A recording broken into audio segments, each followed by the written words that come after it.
Work out your salvation with fear and trembling. I have to be honest with you, that is one of those phrases in the Bible that just, it usually makes me want to close the book and go hide under a blanket. It's intense, isn't it? It feels heavy. It feels like a threat. It sounds like you're walking a tightrope over a pit of alligators. One wrong step, one slip up, and boom, you're out. Like God is standing over you with a clipboard just waiting for you to mess up. Yes, exactly. The ultimate pressure cooker. It certainly sounds that way if you just, read it as a standalone tweet. But we've been looking at this series Unshadable, specifically focusing on a recent sermon from Pastor Florin at Agape Community Church. Right. And I think we might have been reading that thread completely wrong. Well, I hope so, because my anxiety levels can't take much more. Well, that is the mission of this deep dive. We've got a stack of materials here, the sermon itself, the pastor's raw research notes, which go way deeper into the Greek and Roman history. Deeper than the sermon had time for. Way deeper. And a really practical message from Nate at a fellowship service. And when you put them all together, that scary verse about fear and trembling, it actually turns out to be a recipe for joy. Joy. Okay. You're going to have to work very hard to prove that to me, because usually fear and joy do not hang out in the same room. Challenge accepted. Yeah. Because what we're really looking at here is a guide to being an apprentice of Jesus in a world that feels, just increasingly loud, chaotic, and dark. Yeah. If you've felt overwhelmed by the cultural noise lately, this is specifically for you. Okay, let's jump in. We are in Philippians chapter 2, and we hit that wall immediately in verse 12.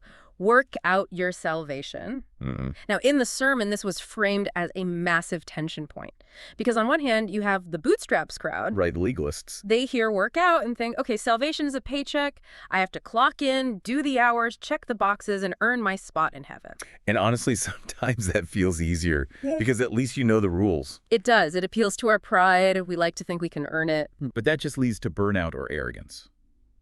Then on the other side, you have the other ditch the notes call antinomianism. Which is a $10 word if I ever heard one. It essentially just means anti-law.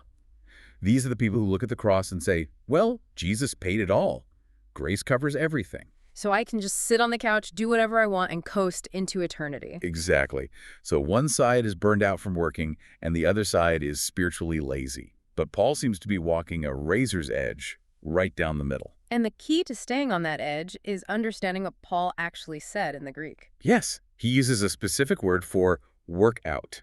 Katergesis. Katergesis, that sounds like some heavy-duty industrial machinery. It does, and that's actually appropriate, because it doesn't mean work for. If Paul wanted to say earn your salvation, he had plenty of other Greek words available. Okay. This word means to bring to completion or to mine out. Mine out. Like digging for gold. Think of a silver mine. The silver is already there. The mountain is full of it. You don't put it there. You don't create the silver. Right. But you have to go in with the pickaxe and get it out of the rock so it can be used. Okay, I like that visual. Pastor's notes also used a farming analogy, right? Yes, and I think that one really lands. Imagine a farmer. He has a field, and the seed has been planted. That seed is the gift. That's salvation. The farmer cannot create life. Only God can do that. Yeah. But the farmer can't just stand on the porch watch Netflix. Right. If he does that, he gets weeds. Exactly. He has to cultivate. He has to water, weed, protect the crop, and eventually harvest. He isn't creating the crop, but he is working it out of the soil. So the work isn't creating the salvation, it's managing what's already been given. Wow. It's bringing the reality of what's inside you out into your actual life. Precisely. You aren't working for salvation, you're working from salvation. But here's where I get stuck. Even if I'm just cultivating, that is still a lot of work. And frankly, some days I don't have the willpower. I know I should be patient with my kids or I should be disciplined, but I'm just tired. If it's all on me to mine the silver, I might just leave it in the ground. And that is why you absolutely cannot stop at verse 12. You have to read verse 13 immediately.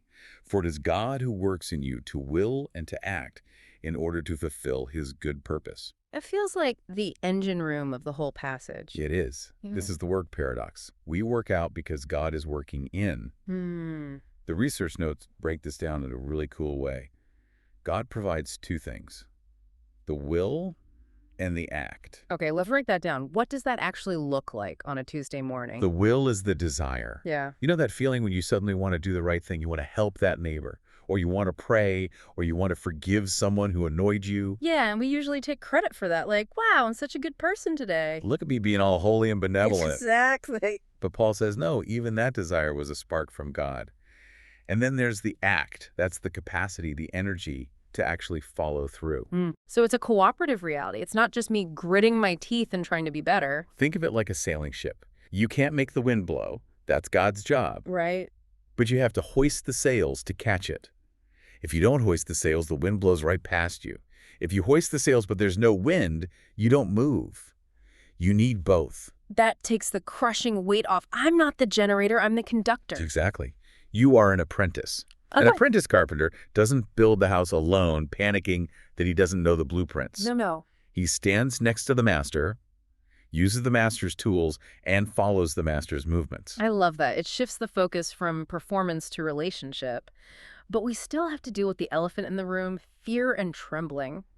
Even if I'm an apprentice, trembling suggests I'm working for a master who scares me. That is a very modern reading. When we hear fear, we think of trauma. We think of an abusive boss or a horror movie. Sure. But we have to put our first century glasses on to understand what Paul is doing here.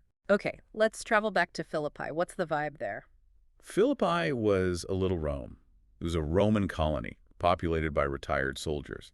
These people were fiercely patriotic. So, like, flags on every porch, parades for the emperor. Totally. They understood hierarchy and they understood authority. So when they heard fear and trembling, what did that trigger for them? Two things. First, it's covenantal language from their scriptures. Psalm 2.11 says, "Serve the Lord with fear." It means reverent awe. Okay. It's the feeling you get when you stand at the edge of the Grand Canyon during a thunderstorm. You aren't afraid the canyon is going to mug you. No, but you are acutely aware of how small you are and how big it is. It's a fear that actually feels like wonder. It's finding your proper size in the universe. Right. But there's a second layer, and this is the political dynamite. In the Roman context, people lived with fear and trembling toward Caesar. Ah. The imperial cult wasn't just a government. It was a religion. Caesar was Lord. You served Rome with absolute awe and submission. Oh, wow. So when Paul uses that specific phrase, He is subverting the entire Roman system. He is telling these citizens, you know that reverence, that trembling awe you give to the emperor, stop giving it to him. give it to God. Give it to God. It's incredibly rebellious. That's dangerous talk. It's treasonous, essentially. He's shifting their allegiance. He's saying, don't be in awe of the empire. Be in awe of the God who is working inside you. That connects so painfully well to us today. We may not have a Caesar demanding we burn incense, but we have plenty of things demanding our fear and trembling. We do. Think about it. We have political parties, career ladders, social media algorithms, cultural ideologies. They all scream at us. Fear us. Tremble before our opinion. If you step out of line, we will cancel you. It's true. The pressure to conform, to bow down to the cultural moment is overwhelming. And being an apprentice of Jesus means looking at all those powers, just like the Philippians looked at Rome and saying, no, you don't get my awe. You don't get my trembling. That belongs to Jesus. It's prioritizing his kingdom over the pressure of modern culture. Which brings us to the most practical and honestly the most annoying part of this text. Oh, I know where you're going. Verse 14. Do everything without grumbling or arguing. I feel personally attacked by this verse. I mean, everything. Can I grumble about traffic? Or the price of eggs? Or the weather? It seems impossible, right? Grumbling is basically our national sport. It feels cathartic. It's how we bond. You get in the elevator with someone, what do? You complain about the rain. It's social glue. Yeah. But is it harmless? Paul isn't just trying to be the polite police. The notes on this section point out that Paul is making a massive historical callback here. The wilderness generation. Israelites in the desert. Right. God rescues them from slavery in Egypt with huge miracles, splits the sea, the whole 9 yards. And what is their primary activity for the next 40 years? Complaining. The water is bitter. We miss the onions in Egypt. Are we there yet? But the Bible treats this very seriously. It wasn't just venting. It was seen as spiritual rebellion. By grumbling, they were saying, God, we don't trust you. We don't think you're good. We think you brought us out here to die. Exactly. So grumbling isn't just letting off steam. It's actually an accusation against God's character. Wow. Precisely.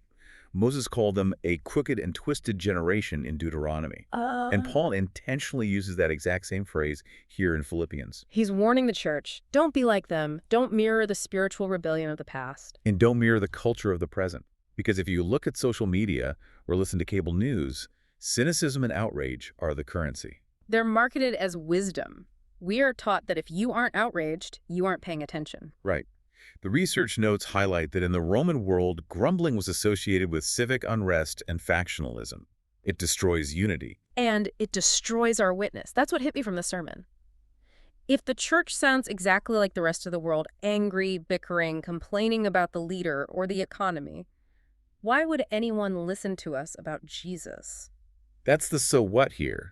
We don't stop grumbling just to be nice people. We do it because grumbling ruins the credibility of the kingdom. We're supposed to be a different kind of community, but how do we actually do that? Because I can't just flip a switch and stop being annoyed by my coworker who clicks his pen all day. This is where Nate's message at the fellowship service gave such a practical habit. He called it, disagree with grace. Disagree with grace, that sounds nice on a bumper sticker, but what does it look like in real life? Well, we live in a more polarized world, and sadly, a polarized church. We are going to disagree. That is inevitable. Sure. But how we disagree is the witness. Can you sit across from someone who views the world differently, politically, socially, and treat them with dignity?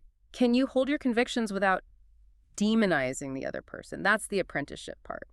Practicing the way of Jesus in the middle of an argument. And Nate made a great point.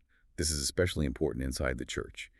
If we can't treat each other with grace, we have zero chance of reaching the world. That leads perfectly into the central image of this whole passage. Paul says that when we stop grumbling and arguing, something supernatural happens. We shine among them like stars in the sky. It's a beautiful image. But before we get into the theology of it, I want to revisit that story Nate told about the boat. Did that resonate with you? Oh, absolutely. It was terrifying, actually. He talked about being out on the water at night, pitch black, trying to find the way back to the dock. Right. And he said if you try to navigate by the lights of another boat, what happens? You get lost because the other boat is moving too. You're just following someone who is also drifting. You end up going in circles. Exactly. To find your way home, you need a fixed point, a light on the shore that does not move. And Paul is saying that we, the believers, are supposed to be those fixed points. In a culture that is drifting, shifting, and constantly changing its mind on what is true or moral, the world needs people who are fixed. People who don't drift with every wave of outrage or fear. But here is where I want to pause, because the deep dive notes on this star imagery blew my mind. I always thought shine like stars just meant be a sparkly, nice person. Right, this little light of mine. Right, very Sunday school. But we need to geek out on the ancient cosmology for a second. In Jewish theology and the Old Testament look at Daniel, 12.3 stars weren't just balls of gas burning billions of miles away. What were they? To the ancient mind, stars represented divine beings, the watchers. They represented the righteous who rule with God. Wow. In many ancient texts, stars were linked to spiritual warfare. Stars were seen as fighting against the darkness. Whoa. So when Paul says shine like stars, he isn't saying be a decoration, he's saying be a warrior. Yes, he is saying take your stand as a spiritual force against the darkness. Shining is an active, almost military stance. And notice the contrast. We shine in a warped and crooked generation. The darker the night, the brighter the star. So how do we actually shine? According to the text, it's not by having the coolest church production or the best Instagram graphics. No, it says we shine by being blameless and pure. Which goes right back to the no grumbling command. Exactly. The world is warped. That word in Greek means bent or twisted. It's twisted by selfishness, by anger, by corruption. We stand out simply by not being twisted. We stand out by being straight, by having integrity when everyone else is cutting corners, by having joy when everyone else is cynical. That is the moral distinction. And that joy isn't a fake smile. It's a deep, sacrificial joy. Which brings us to the very end of Paul's thought here. It's a drink offering. He talks about being poured out like a drink offering. This is where the rubber meets the road. Absolutely. Paul is writing this from prison. He knows he might be executed, and he calls his potential death a drink offering. Explain that for us. I'm imagining someone spilling a cup of coffee. A little more significant than that. In the ancient sacrificial system, the drink offering was the final act. After the animal was sacrificed, You would take a cup of wine and pour it over the burning altar. Ooh. It would hit the hot coals, steam up, and vanish instantly. It was a symbol of total, final surrender. So Paul is saying that even if he is martyred, he views it not as a tragedy, but as an act of worship. That is a level of apprenticeship I can barely wrap my head around. To see suffering, and even death, as an offering to God. It tells us that in the kingdom of God, joy and suffering are not opposites. They can exist in the same space. Paul is joyful while being poured out. You mentioned the kingdom of God. I feel like we need to land the plane there, because all of this, the working out, the not grumbling, the shining like stars, it all fits into this bigger concept. It does. And this is vital. When we talk about the kingdom of God, like Jesus did in Matthew 6.33, seek first the kingdom, we aren't just using a metaphor for being religious. Right. It's not just a club we join. When you follow Jesus, you are adopted into a family, yes, but you are also naturalized into a nation, the nation of God. And like any nation, it has a culture, it has a heritage, a way of doing things. Just like France has French culture, or Japan has Japanese culture, the kingdom of God has kingdom culture. And the culture of the kingdom is defined by specific values. We serve instead of dominate. We bless instead of curse. We trust instead of grumble. We fear God instead of man. So when Paul says shine like stars, he's basically saying, live out your native culture right here. Yes. We are expats. We are citizens of heaven living in the colony of earth. And our job is to display the culture of our homeland in the middle of this crooked and warped society. That is such a helpful way to frame it. It's not about following a random list of rules to make God happy. It's about being true to who we are. We are citizens of the kingdom, so we act like it. And that is why it matters. If the church loses its distinct culture, if we just blend in with the anger and the fear of the world around us, we lose our light. We stop being the fixed point on the shore. And if the light moves, The boats get lost. man, that is weighty. But good.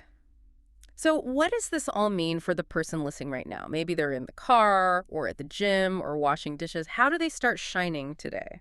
I think it comes back to the outro of this sermon. Paul says to hold fast to the word of life. Hold fast, like gripping a lifeline in a storm. In a world of noise, propaganda, and shifting opinions, the only thing that keeps us from drowning is clinging to Jesus. He is the word of life. He is the master we are apprenticing under. So practically, it means catching yourself when you start to grumble about that email you just got and saying, no, that's not my language. I'm a citizen of heaven. It means feeling that fear of the world, the fear of the economy or politics, rising up in your chest and saying, no, you don't get my trembling. My awe belongs to God. And remembering that you aren't doing it alone. It is God who works in you. You have the power source. You just have to flip the switch. Hoist the sails. Exactly. I love that. Well, this has been a true deep dive. There is so much more in the sermon that we couldn't even get to. Nuances about Timothy and Epaphroditus. Oh, absolutely. The video version has so much more detail on those relationships. Fascinating. So we highly encourage you to go check out the Agape Community Church YouTube channel. It's a work in progress, but it's getting better every week, and you can watch Pastor Floren's full message there. Definitely worth your time. And here is a final thought to chew on as you go about your week. We talked about being a fixed point. If you are a star, a light on the shore, who is navigating by you right now, Who is looking at your life to find their way home? that's the question. Thanks for listening, everyone. We'll see you in the next Deep Dive. Take care.